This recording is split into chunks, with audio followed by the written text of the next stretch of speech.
Hello, all you wonderful people. I came back.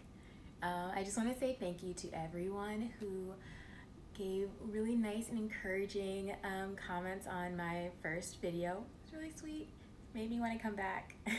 Today I'm back with what I read in June. So I will say that June was not a typical reading month for me. I think read I read 10 books, two of which I DNF'd, but I read 4 physical books, which never really happens. And that was because things were starting to open up, and I was afraid that the library was going to want their books back. So I made as mad dash as I could to finish as many books as I could. So here they are in the order that I read them, except for 3, which I'll save for the end, so you guys can know what my favorite and least favorite and it was okay for the month was. So let's get into it. The first book I read this month was Originals: How Nonconformists Move the World Forward by Adam Grant. This is a book about how people can take their original idea from concept to success against the push of groupthink. So I'm just going to get right into it. I DNF'd this. I gave it the old college try. I listened to about 60% of it, and then I gave up. It was blurbed by Malcolm Gladwell, who's one of my favorite authors, so I had high hopes for it. But it was like listening to a less interesting Malcolm Gladwell. The premise was a good one. He even weaved through this idea of how Warby Parker, the glasses company, became successful. But his other anecdotes just didn't really connect. He never really said anything of substance. And it just wasn't connecting for me. None of the stories were really connecting. His anecdotes weren't really interesting enough to be examples of what he was trying to tell people that they should do in order to be successful at this. So it wasn't for me, so I quit. The second book I read was The Unhiding Mooners by Christina Lauren. Christina Lauren is quickly becoming one of my favorite authors. It is a hate-to-love romance following a girl. I'm totally bad with names sometimes, so bear with me. But it follows a girl whose sister was supposed to go on her honeymoon that she won, but she got food poisoning. This isn't a spoiler. It happens very early on in the book. And so she has to go on the honeymoon for her sister, and she has to take her sister's husband's best man, who she hates, as her fake fiance. It was a good time. I will say in the beginning, I did not really enjoy their hate to love because it just seemed so intense and there wasn't an explanation for it. It was just like, oh, okay, this is a lot, guys. But as it went on, their banter was just so fun. The story was fun. The scenarios, minus the whole fake honeymoon thing, was believable. I will say that maybe halfway through, I noticed there was a repeat usage of the word growl, and I started to keep a growl counter, and I think I got up to like 20 something, and I was like, this is a lot. There's no other way to describe how people say things, but I guess not. But I ended up giving it 4 stars. I really, really liked it, but it was just a good, fun, light read for the summer. The next book I listened to was called Sassy Tree by Olive Ann Burns. This is set in 1900s, I think 1906, and it follows 14-year-old boy Will Tweedy and his family. And it starts off with a bang because his grandfather creates scandal in the town. And it follows this scandal throughout the book and how Will and his family adjust to it. It was well paced and well written. It kept me captivated throughout the whole thing. It touched on some themes of familial ties, social standing, social taboos, and there was a little bit of death. But it was all in context. of how Will dealt with it as a 14-year-old boy. It was good. I would recommend it. So, the next thing I read was Steelheart by Brandon Sanderson. This is actually my first Brandon Sanderson. I always wanted to read Brandon Sanderson because he's so super hyped, but my library never has him available. So I saw this on the shelf and I was like, you know what? This isn't exactly the book that I wanted to read, but we're gonna go for it. And glad that I did.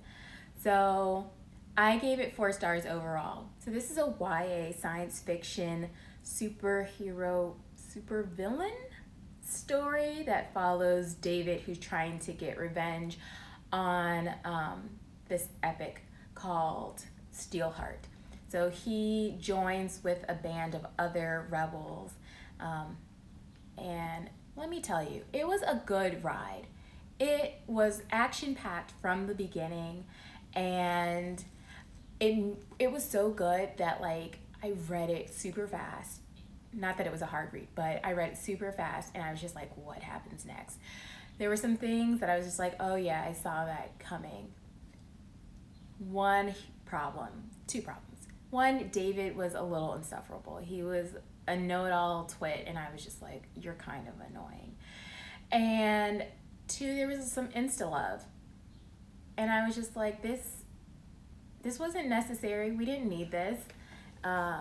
It didn't make this story better, or it didn't make it better. It may have made it worse actually, because I was like, he's so consumed with this person and it's why.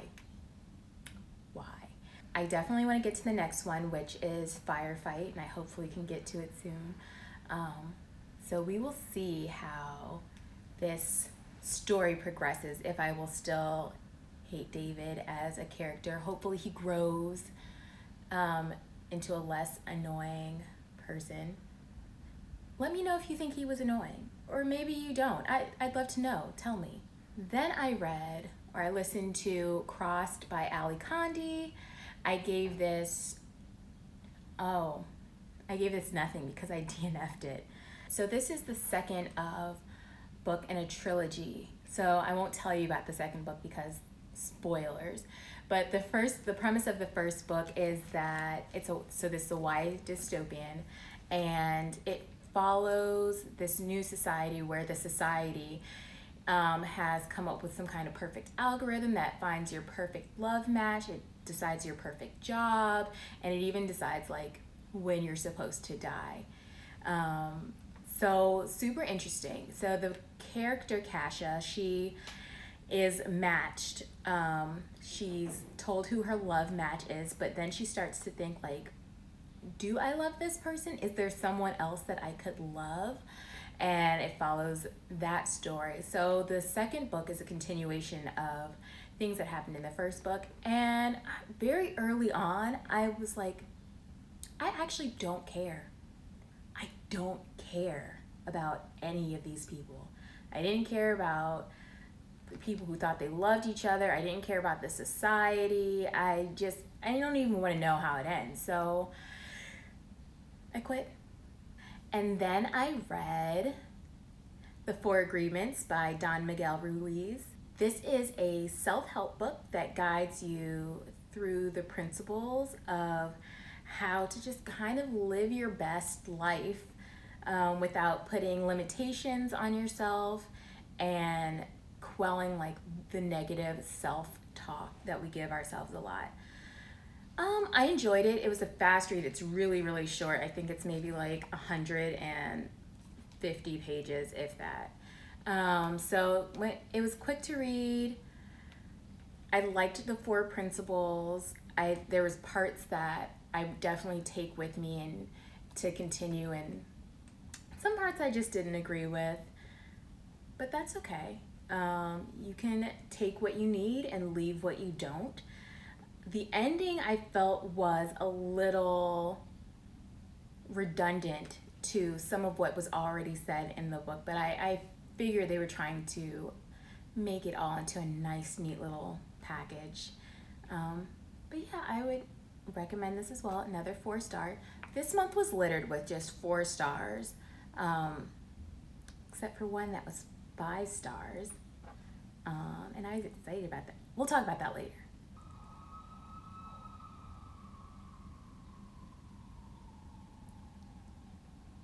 The next book that I read was Deathless Divide by Justina Ireland. I also gave this 4 stars, which was very surprising. It is a sequel to Dread Nation, which I think I gave 4 stars, but when I first read it, I was just like, I'm not really sure about this. And so when I went into the second one, I also was not sure that I was going to really enjoy it, but man, this second one was good. It was really good. The character development was just much better. The plot got a little muddied in the middle there. They spent a little bit too much time on the villain, to me, but it was good. The writing was good. I was interested in the plot the whole time. And even the way that it ended was just great. Like, it was perfect in the way where it's like, this could go somewhere, but we don't need it. We don't necessarily need it to. So yeah, very pleasantly surprised. So now on to 3 books that were good, bad, and meh. We'll start with bad. I listened to The Rules Do Not Apply by Ariel Levy. I wish that I had DNF'd it, but I didn't. I listened to the whole thing and I gave it 1 star. The title could not be more accurate because for Ariel Levy, the rules do not apply at all. She does what she wants when she wants, regardless of anything really. So this is a memoir from New Yorker writer Ariel Levy, who tells the story of how she built this unconventional life for herself, which was great for her because there were no consequences for her and there were no considerations for anyone else. So the way it was written was a little disjointed to me and didn't flow very well. I didn't connect with it. Also, there were a lot of things that happened in this book that were very sad, and I was very empathetic with her because they were sad things that happened. But as much empathy as I had for her, she didn't have for others in her own life that she considered, like for people who she considered that she like loved. And I just didn't like the way that she just didn't really consider other people. And that it didn't sit well with me. She's not respectful of certain people in her life, ex-lovers, her own current wife, who undergoes some of her own issues. And it was just a very selfish read to me. And I kept hoping that it would get better as I was going on. It was only 6 hours, so it didn't take like a long time to listen to. But I want those 6 hours back. It's not even 6 hours because I've listened to it on like 2 times speed. So I want those 3 hours back. I do. Also, it was blurbed as having dark humor, and I don't know who blurbed that, but I don't think that they know what dark humor is because there wasn't any. The meh was Throne of Glass by Sarah J. Maas. So, just like Brandon Sanderson, I have never read Sarah J. Maas. I have been looking forward to some Sarah J. Maas for a long, long time. And so, it wasn't bad. It wasn't good. Gave it 3 stars. This follows Selena, who is an assassin, and she is fighting to be the king's something or other. The king's champion. And obviously, It's YA fantasy, so there's gonna be a love story in here. And the love story was kind of trash. Love triangle, if you can even call it that. Like, the relationships were not well written in here. And I really do not like the not like other girls trope. And I can't really tell what makes her not like other girls besides her wearing pants. So, I mean, good on her, I guess. But spoiler, she's a terrible assassin, guys. Terrible. Like, people are just sneaking up on her and sneaking into her room even though she set traps so that she could hear them. And I'm just like, how did you not hear anything? How? Aren't you an assassin? Aren't you supposed to be good at this? Whatever. Anywho, the plot intrigued me enough where I want to get to the next one. Also, I'm going to give her a little bit of a pass because I think that this is her first book that she wrote. And considering that there's like 500 more after this one and like tons of other series, I'm going to give it a shot. So, did I like Throne of Glass? No. Did I hate Throne of Glass? No. I did like the plot. I'm very interested to see what's going to happen with this plot that's going on. I don't want to like spoil anything, spoil anything, even though it's been out for 8 years. But somebody could be just like me and just now picking up Sarah J. Maas, and I don't want to spoil it for them. I want them to come to their own conclusion that this was okay. The good. We're going to end on a really good note because my favorite book of this month was My Sister, the Serial Killer by Oyenka Braithwaite. I gave this 5 stars. It was great. Was it full of action and revenge and murder? There was murder. Her sister is a serial killer. So this follows Corday and her sister Iola, who is a serial killer of sorts. And it follows their relationship as Iola kills people, and what does Corday do with, protecting her sister, and how far will she go to protect her sister.